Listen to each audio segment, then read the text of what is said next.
Assalamualaikum warahmatullah wabarakatuh. Mbokk yi maa leen nuyu di leen ziara di ñëw si ñi nga xam ne dañ may faral di laaj jaaro yi muy jaaro xaalis ak chaîne bi ndaxte man bu njëkk jaaro rek laa doon publier moom laa leen di jox ay secret. Bu ngeen xoolee sama vidéo yu bari jox naa leen ay secret yu jëm ci wàllu jaaro ak luñ ci war a def ak lépp. Dafa am ñoo xam ne nag dañ koy bëgg pour ñu leen koy defal.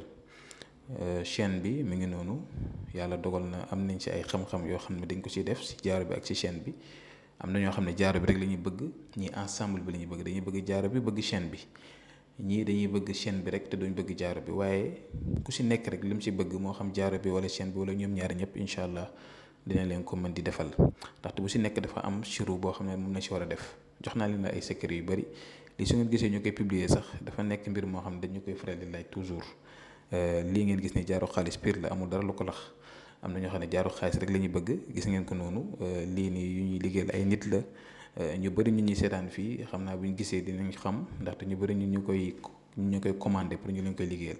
Gis nga xaatim bi moo nekk noonu, xaatim bi dañ koy liggéey si turu nit ki ak turu yaayam.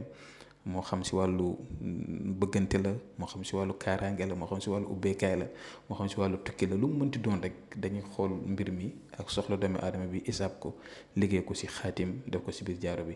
Bu neexee yàlla suñu borom bu ko defee kooku incha allahu rabbi mébét bi mu am non seulement dana rafet da nga ko takk mu rafet, waaye la nekk si biir moo ëpp solo.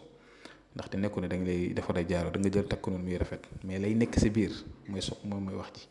Nekku sax xaatim kese ndaxte dañ si def ay lu tolloog ñeent xam-xam yoo xam ne dana si nekk. Gisoo chaîne bi moo nekk noonu, chaîne bi moo nekk nii gis ngeen bi ñu ko liggéey ba pare dañ koy booleeg kër bi noonu bu ko defee nit ki di ko takk. Dégg nga mbir mu am solo la, nekkul pour rafetal rek dina rafet waaye itam dina la jëriñ. Waaw dina la jëriñ, mbir mu am solo la.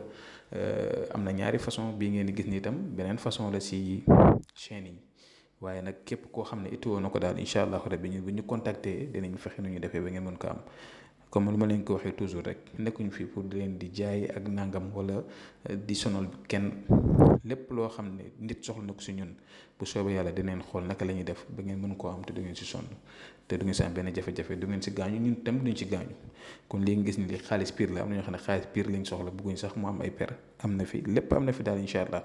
Képp koo xam ne itoo na ko rek bu ñu si jokkoo mu wooñu wala mu envoyé ñu message si WhatsApp bi dinañu xool naka la ñuy def. Bu ko defee da nga ñuy wax tam sa soxla boo ne bëgg naa jaaro wala chaîne wala ñoom ñaar yëpp da ngay wax tam sa soxla lu tax nga bëgg ko ak itam lan nga bëgg si mbir mi.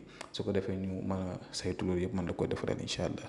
Kon yal na yàlla dafa ñu jàmm mi ngi noonu daal képp koo xam ne itoo na ko rek mën nañu envoyé message wala mu woo ñu incha allah. Kon ñu ngi yem fi ba subaa jàmm incha allah. Asalaamaaleykum wa rahmatullah wa barakaatu.